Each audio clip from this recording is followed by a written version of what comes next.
Okay, remember those classic consoles that came out a few years back? There were these mini consoles that came pre-installed with nothing but the best games of that generation. But I noticed that they never made one for the PS2 since it was probably too expensive to make. So what if I made my own? This is my PS2 Classic. I designed and built it with a friend. It's a 1440p machine meant to play the best games from the PS2 era. Every part, every detail that I poured into this thing was meant to reflect my favorite era of gaming that I grew up with. This thing was 2 months in the making, and I want to show you everything that went into making this thing possible. This is my love letter to the PS2 generation, and I can't wait for you to see it come to life. So let me show you around. This PS2 Classic is about half the size of the original console, but packs way more power on the inside. I loaded up only the best games from this era and some of my personal favorites that I remember from my childhood. And almost all of these run at a proper 1440p resolution and in widescreen, since surprisingly, a lot of these games supported it back in the day. And we even enabled all the proper 60 FPS patches and everything else. And we loved the sleek design of the original PS2 so much that we wanted to take it even further and put in a gorgeous RGB lighting system that we tweaked to create this beautiful gradient glow that's meant to signify the pulse that brings life into this PS2 system. Everything from the ground up was taken into consideration to make this the best possible PlayStation 2 experience for the modern generation. So what's running this whole setup? Well, it's all powered by a really small but really powerful mini PC. My bar was that I wanted this to be at least a full 1440p machine for our PS2 games. I figured this would be the best pick for a scenario like this where it's just designed to do one thing. Now there's a bunch of these mini PCs out there on the market, but I ended up picking up this one. This is the Geekom A6. Now, full disclosure, they did send this to me, but honestly, I probably would have picked it anyways because it checks all the boxes I was looking for this project. It's really powerful, it's really efficient so it doesn't get too hot, and it's small. Like one of the smallest PCs that I could find, which makes it perfect to fit in our enclosure. And this thing is a lot of machine. Check out these specs. And they're going for like $400 right now, which is just insane. It's cheaper and smaller than the Mac Mini, which is my next pick if this didn't work out. But this one has better specs and it's smaller too, so yeah, it's totally worth it for this project. And you know, it's like a whole ass PC too, so you know, you can play actual PC games on it if you want. This is what's gonna be powering the whole PlayStation 2 emulation setup that we got going on here. Now, I could have gone cheaper if I wasn't targeting 1440p, but that was really important to me. And I'll talk a lot more about the software side later, don't worry. Okay, now next is the body itself. This part took the longest out of this entire process. A full month went into just designing the body. Now, when it came to prototyping the housing for this thing, we went over lots of different revisions. There was genuinely so many little things you have to account for when building a design like this from scratch. Thankfully, Bamboo sent in their H2D, which is their beefiest, newest printer that has a lot of things that make this process a lot easier. Now, full disclosure, because this does mean a lot to me, if you're looking for a printer that has everything manual and by hand and you set up the calibration and extrusion flow, firmware mods and all that stuff, this isn't that kind of printer, and it was never trying to be. But if you're looking for something that does fast and precise prints really easily and gets out of the way so you can just go back to making what you want it to make, then I feel this is the best printer you can get right now, honestly. Even more so now that it does more than just 3D printing. Bamboo challenged me to build something amazing with a brand new printer, and I've been dying to make a project like this. So first off, we needed to figure out the best material for this project. We decided on this gorgeous carbon fiber PET G. I mean, the finish on this thing looks amazing, seriously. It's almost identical to the finish of the real PS2. Now, this isn't an easy material to print with, and it's kind of on the pricey side, so I didn't just want to use up a bunch of it just for supports. But the H2D has a dual nozzle setup now, which means that not only can you use multicolored prints without having to swap over every single time, you can also make multi-material prints. So instead of using a bunch of my really pricey filament, I can just print my supports with some cheapo PLA. Oh yeah. That's the stuff. Just ridiculously easy prints. So we divided this build into 3 parts: the side panel, the middle box part, and the bottom where we would slide the actual PC into.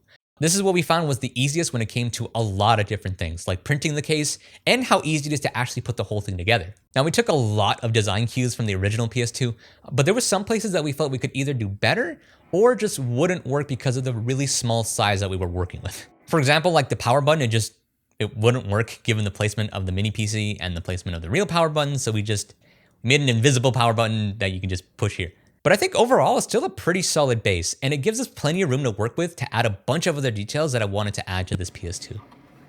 So something that was really important to us when designing this thing is not just making sure we got the PS2 logo right, but also to make it our own by adding some LED lights to create a beautiful gradient effect.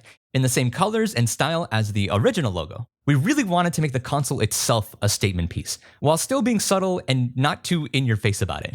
Now there is a material called PETG Transparent that will be a great diffusion material for our lights, but to get the best effect, you gotta dry it out pretty well. We wanna have like zero moisture in this filament. Usually buy one of these fat dryer boxes and keep it somewhere around your printer, stick your filament in there and just let it dry out. But fortunately, both of the new AMS systems have built-in dryers now, so you don't have to buy anything extra. You just set what material you have and how long you want to dry it, and then just let it do its thing. And it works really well. Check out that humidity percentage. And thanks to the dual nozzle setup that we have, we can print both really tough materials without having to stop for purging to swap filaments. Yeah, usually if you want to print in multicolor, the printer has to stop and purge out the old material so there's no color contamination. This leads to a lot of wasted filament. But check out the print time and filament swaps on a regular P1S compared to the H2D system.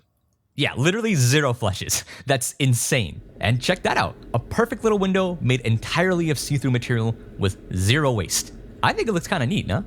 As for the LEDs themselves, you can usually grab a roll of these off of Amazon for like 12 bucks and just cut them to the right side that you need them. Cool. Okay. I'm making strips for the front since I want to do like an LED bar, kind of like the PS4 one, and the top and bottom of the PS2 logo because I want to be able to control 2 colors for the gradient. Now we're going to need a controller board to actually control these lights. This one is called this.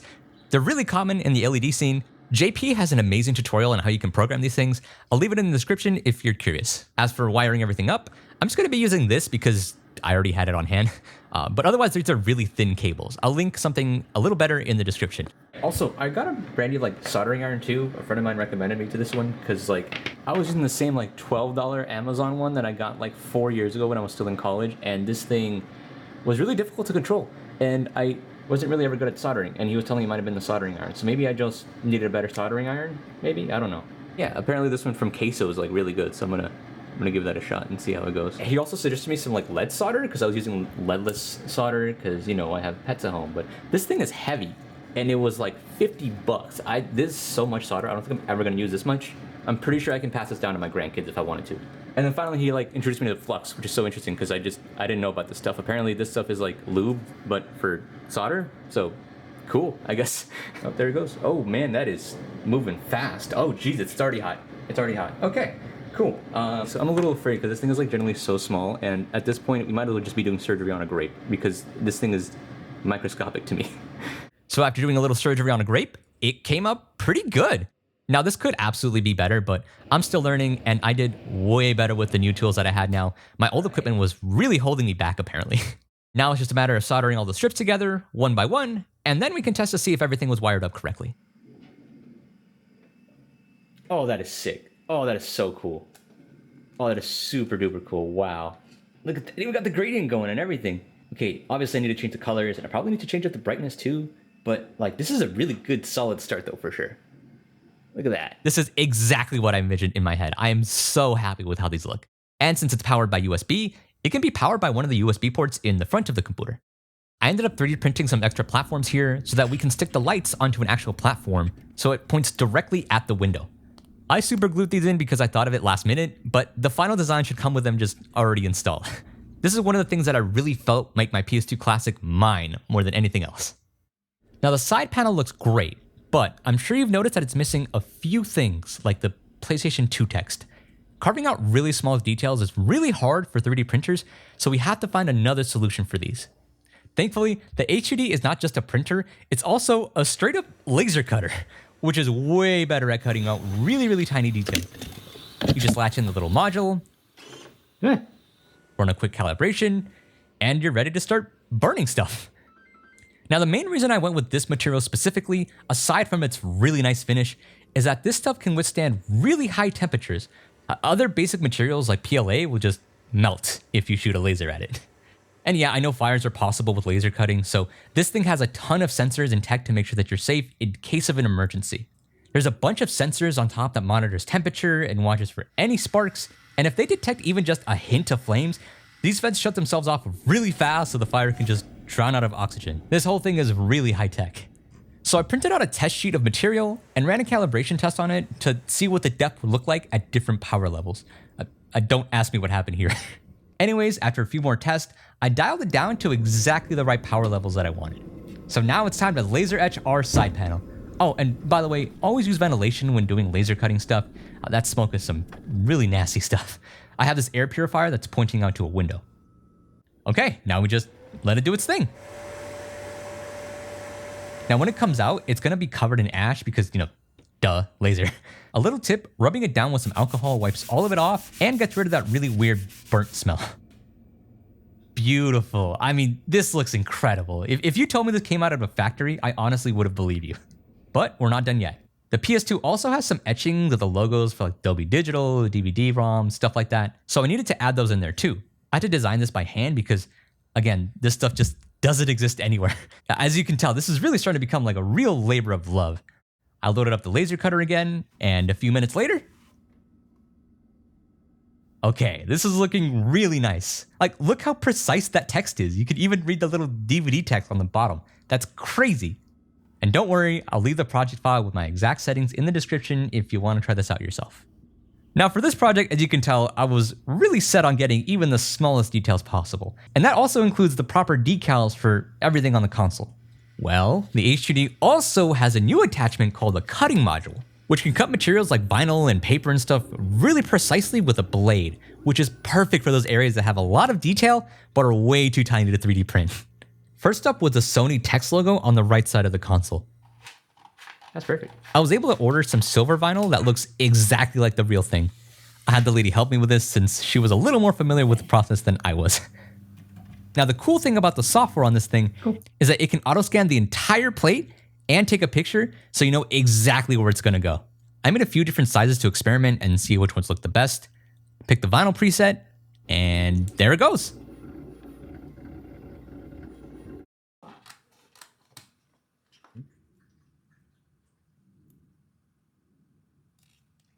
I got him. Looks good on camera. Okay, next. I knew that I really wanted to have the PlayStation logo in front of the PS2 and made sure that it can still be rotated just like the original one, so we had to print this piece out separately. Now again, this piece is a bit too small to 3D print, but the HUD has a print and cut mode, so I bought some sticker paper from Walmart and then just printed out the design that their software made for me. Then I just put that onto the sticky plate, and it automatically knew where to cut.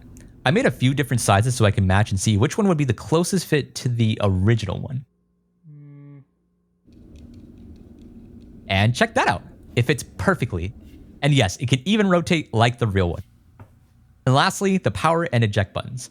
Again, this one I had to design by hand in Illustrator because no matter how hard I looked, I could not find vectors for these icons.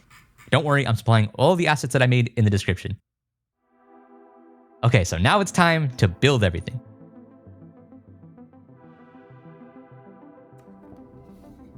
The build consisted of a lot of different adapters. If you have any idea on how to cut this down, I would love to hear it.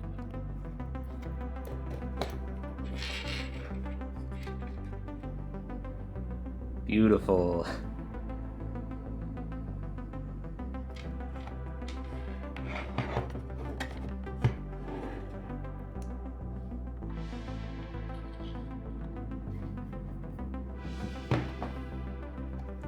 And now for some of the final touches.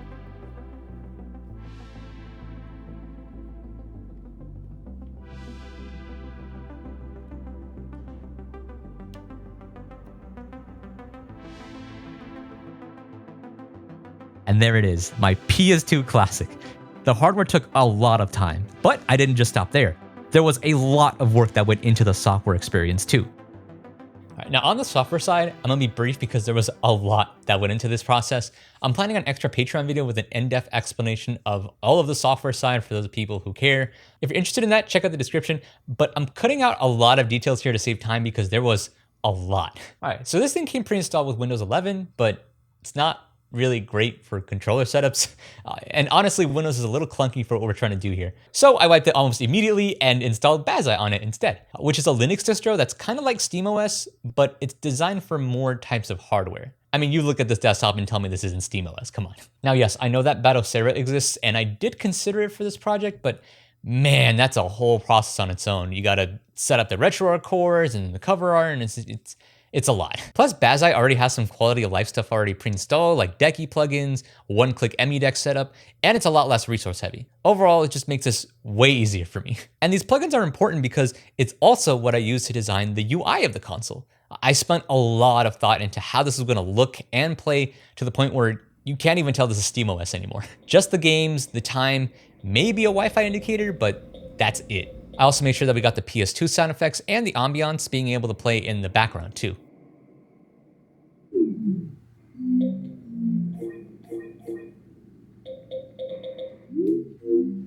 And I even added a plugin so you can track the playtime of all of your games, which was really important to me. I also wanted to make sure that we had a boot up screen, just like the other mini consoles have. Now there is a plugin that lets you set up a custom startup video, but they weren't quite right. Most of these were kind of designed for Steam Decks. So I just made my own. So now when you turn on the device, this is what you see.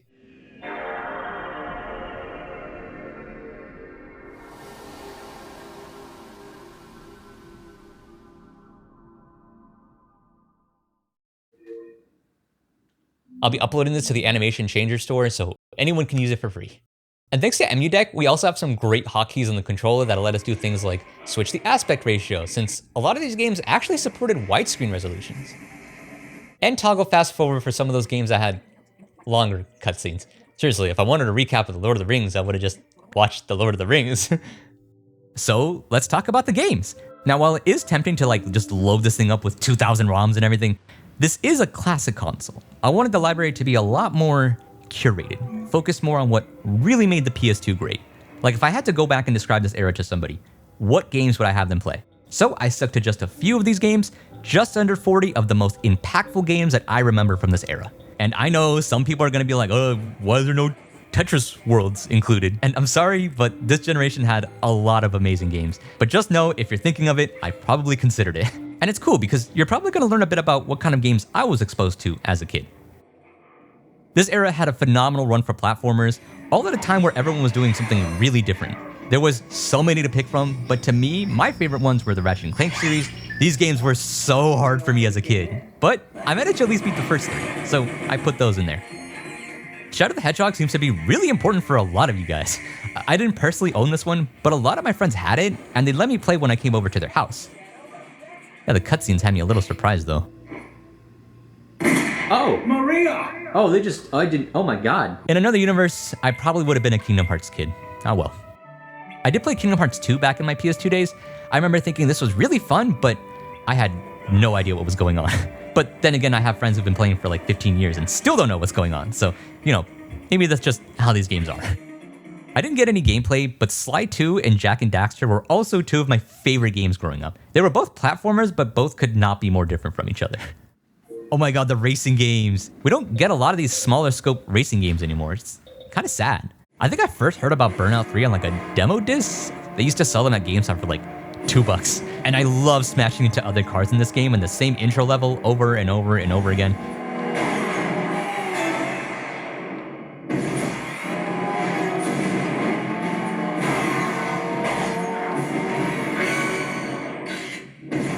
I was like, Mom, please buy me this one. And I finally got it for my birthday one year. It was nice.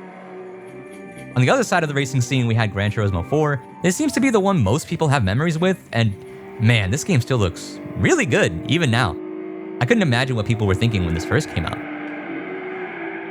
Okay, I call these skate games. These kind of games also died out, but I think they're coming back. Now, I know everyone is gonna have their favorite, oh, why no Underground 2, why no Project A, why no Downhill Jam? But I personally grew up with Pro Skater 4, and I feel like it was one of the first games that got everything right. The maps were really fun, it was the first game with no time limit, the soundtrack was great, there was the elusive Daisy character, a lot of great reasons why I love this game. I played the remaster recently, and I really didn't like the no story missions. So I've actually been playing through this one again. Woo. Oh, and okay, deep cut here. I remember as a kid, I would pick Jango Fett, turn on the Matrix mode cheat code, and then just spam the hell out of the special jump trick so I can look at the out of bounds areas of the map. I love doing this as a kid. There's no way I'm the only one that did this. Rockstar just had a god level run on the PS2. Every single one of their games was hit after hit after hit, so I had to toss those on there too. Playing these reminded me that there used to be a time where the ESRB ratings actually meant something. Like, if you saw M on a game, you knew that was gonna be like a really heavy game. And there were some games that your parents would just straight up be like, nope, you cannot play that. Except for Max Payne, surprisingly. My mom did let me play this one for some reason, despite there being like a dead baby 5 minutes into this game. Okay, some personal picks, specifically the ones I remember growing up with. I remember movie tie-in video games were way more common back in the day. Some of them even came with like a discount on a movie ticket in the game box. Lord of the Rings: The Two Towers was a gift from my little sister when I was like 6. And it was like surprisingly really fun. I couldn't tell you anything about the actual plot though. Star Wars Battlefront 2, I don't need to say much about this one. Go to game that had lots of replayability in an era where online wasn't as popular yet. Simpsons GTA, Simpsons Hit and Run, since I wasn't allowed to play actual GTA. Prince of Persia, he just like me for real. Super fun game that's a little slept on. We're getting a reboot soon apparently though, so that's nice. Oh, and SmackDown vs. Raw, specifically the 2006 version. I loved the season mode in this game. Yeah. I played it recently with a friend of mine and sadly this one didn't really age very well. I think these fans are too stupid to realize it. How can you insult the intelligence of these WWE things? Well, I heard that we gave them an IQ test and the results came back negative. Folks, I've got What is this commentary right now? But still, I would bring this game to my friends' houses all the time so we could play together. So those are my picks for the top 40. I know I missed some like Metal Gear and Katamari, but I feel like I could hand these over to a newbie and they'd get a good idea of what this era looked like. But let me know which ones would be on your top 40. I am really happy with how this final project came out. JP and I put a lot of time and work into this, and I really hope that it shows. We had a really clear vision of what we wanted this thing to be, and a lot of it genuinely would not have been possible without the HUD that we were working with.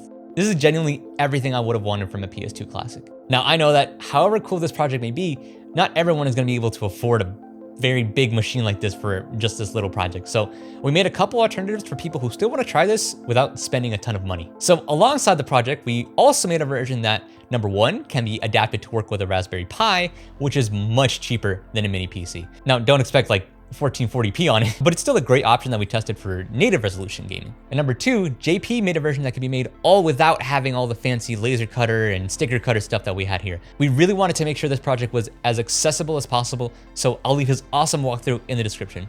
The PS2 era was one of the generations that I genuinely remember growing up with as a kid. And while there may be already remasters and remakes for a lot of these games, a lot of the original games still hold up really well.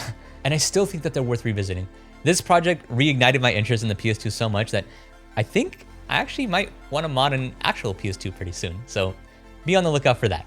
Anyways, click over here to check out another video, and thank you so much for watching.